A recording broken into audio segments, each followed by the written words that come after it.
As travel for the Lunar New Year ramps up, a new study estimates 900 million people in China have been infected with COVID. That represents 64% of the nation's population. So what will this massive surge in cases mean for China, Australia and the rest of the world? Joining us live now is Professor Michael Toole, an epidemiologist and public health physician with the Burnet Institute and decades of experience working in low-income communities across Asia. Professor Michael Toole, thank you for your time. Firstly, how would you characterise the COVID situation in China? How much can we actually trust the data that is coming out of there? Hi, Gab. Well, we've known through media reports throughout December that there's been a big surge of cases that has been overwhelming, not just hospitals, but funeral homes and crematoriums.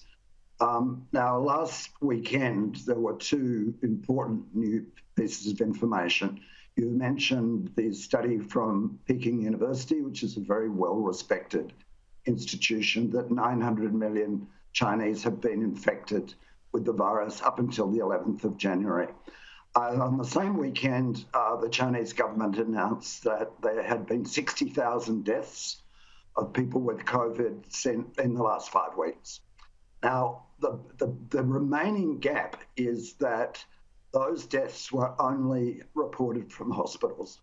We have no idea how many people have died at home, or even more importantly, in aged care facilities where the most vulnerable live and where the vaccination rate is the lowest. So it's still not really clear what the whole picture is. And China has stopped issuing official reports since the 12th of January. So we've just got those two figures. One, a study, the other data from hospitals.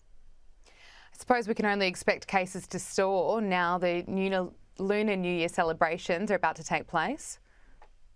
Yes, this is a big worry. The Ministry of Transport in China estimates that there will be 2.1 billion trips made by Chinese during the Lunar New Year period.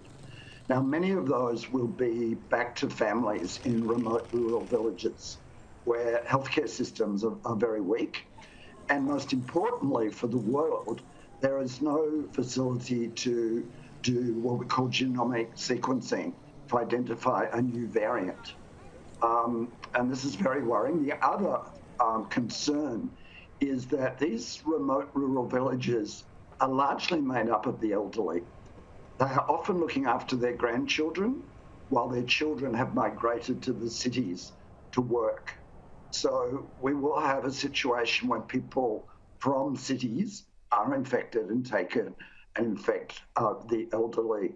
So I'd say the next 4 weeks is really critical, both for China and, of course, the rest of the world. We know how fast this virus can spread around the globe. We do. We know it too well now. So should Australia and other parts of the world be on alert about the possibility of new variants emerging? Absolutely. I think Australia's decision to insist on COVID testing within 48 hours of departure makes sense. Many other countries have done so. But I remind you that 4 countries also require testing on arrival. Now, South Korea, Taiwan, Japan and Italy. Now, we now have information from South Korea that 23% of arriving travellers from China were infected. In Taiwan, it was 21%. So that's a very large proportion. Now, we've heard that so far, most infections are of variants that we're familiar with and that we have in Australia. But as I said, there's a chance of a new variant arising.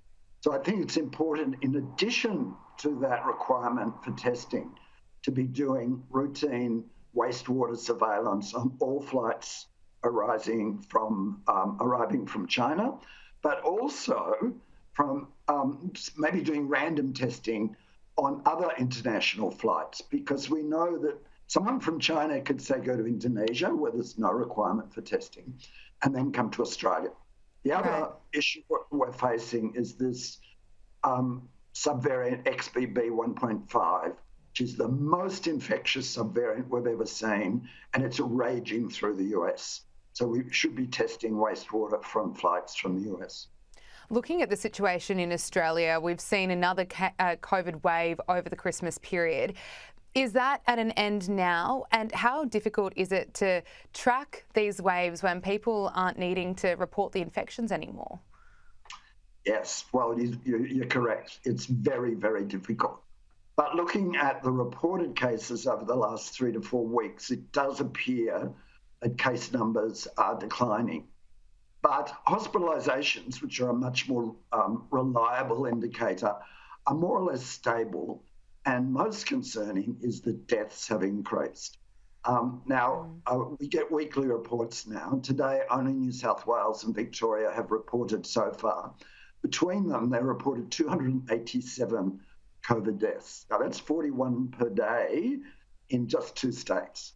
So I think what's important for the government to communicate to the public is that this isn't just the flu. It is not just like a common cold. This can kill people.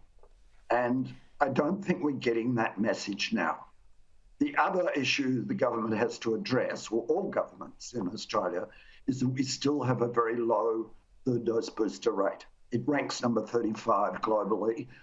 30% of Australian adults have only had 2 doses of the vaccine, and we know that's not enough to prevent transmission. So we need to get that rate up by using creative messaging. I think the most effective way of doing that is engaging with communities and doing research on who are these 30% of people who have not had a booster, and how can we engage with their communities. The third thing is we seriously need to invest in indoor ventilation. We spend billions every year providing the public with clean water, but we hardly spend anything on providing clean air. And I think that's very important.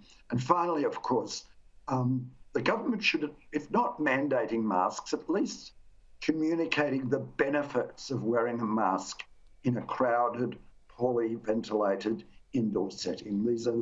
None of these measures are invasive.